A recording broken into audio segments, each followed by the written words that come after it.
Sananiasi. Big run down. Down he goes. Akindele, no foul. Quakes possession. It's great work by Niasse.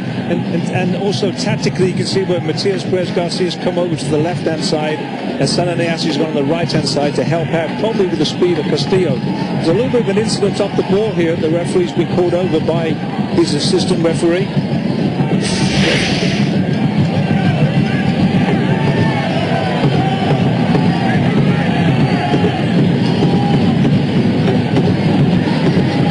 See at the bottom of the screen there's an interaction between Matias Perez-Garcia and also with Mauro Diaz.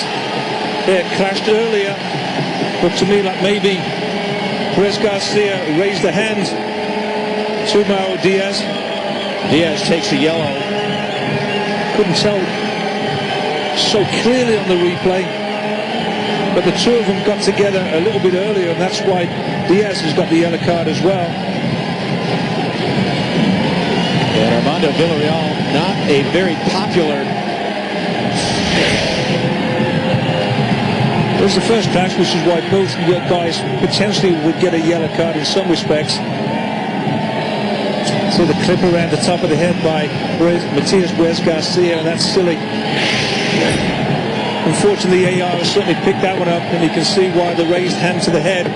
It's going to be another card, or at least a yellow card, which would be, in some respects, a red card offence there, raising the hand to the head. 68th minute. The Quakes still trying to sort things out, plead their case. Certainly not what Dominic Kinnear needed. And Perez-Garcia.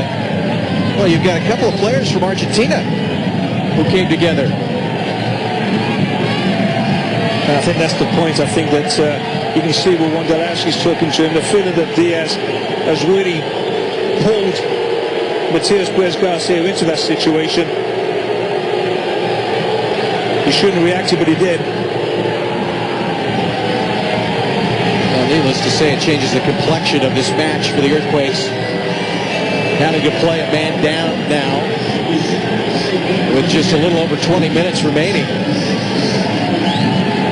And clearly, Matias disappointed.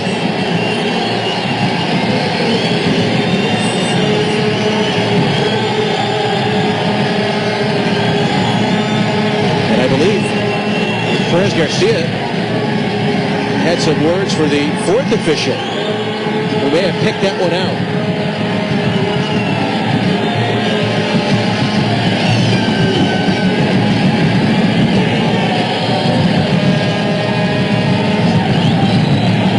No matter how much more the Quakes talk to Armando Villarreal, it's not going to change the decision. Well, you see what Diaz has just clearly got across the path of Matias Perez-Garcia. So he's really trying to pull Garcia into making a reaction, and Garcia did make the reaction.